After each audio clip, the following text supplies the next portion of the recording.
Hi, welcome back to Tony's Reviews. In this video, I'll be showing you British Car Auction Honest Review.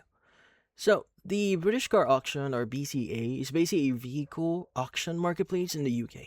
Now, the main point is it's built more for trade, business buyers than casual first car shopping.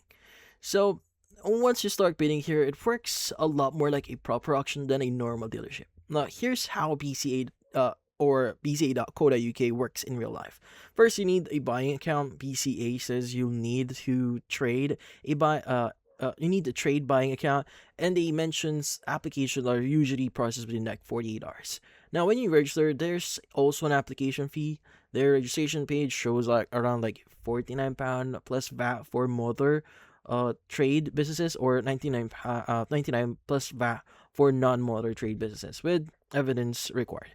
After that, you browse the vehicles and bid through their online formats. Their terms reference things like basically live online bid now, and also something like buy now and e-auction. So now the part people don't always clock until they've been burned is BCA's terms, and basically treat online purchase like an auction hammer drop situation. So winning a bid is really like you bought it in an auction hall, and vehicles are generally sold as seen. So they also spell out that you don't just pay the vehicle price, you pay the price plus the buyer's fee, plus an online buyer's fee. And you don't actually get ownership passing over until those are paid.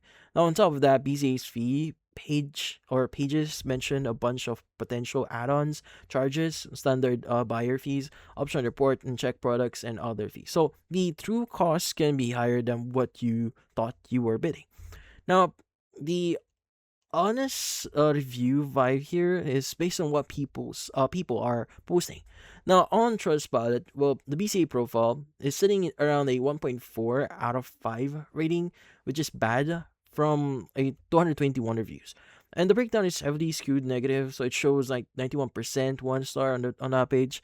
The repeated complaints you see there are things like people saying the car condition didn't match expectation, frustration with service or communication, and disputes around charges or problems that show up after purchase. Now, on Reddit here, you'll find the same cautious vibe in Car Talk UK thread about BCA. Some people basically say you can get the odd bargain, but they also talk about needing to be fully careful. And a couple of comments mention only feeling comfortable buying certain condition grades or sticking to newer stuff because the risk goes up fast when you can't properly inspect the car yourself. Now, you might be wondering, is it worth it? Well, it can be if you treat it like an auction, not like shopping at a dealer. Now, the people who seem happiest are the ones who go in expecting fees on top, expect as seen, and do everything they can to reduce surprises. So, like for example, checking reports, being picky about what they bid on, and not stretching the budget on something they haven't inspected. But that's about it. So, for this video, hit the like and subscribe button, and watch our next video.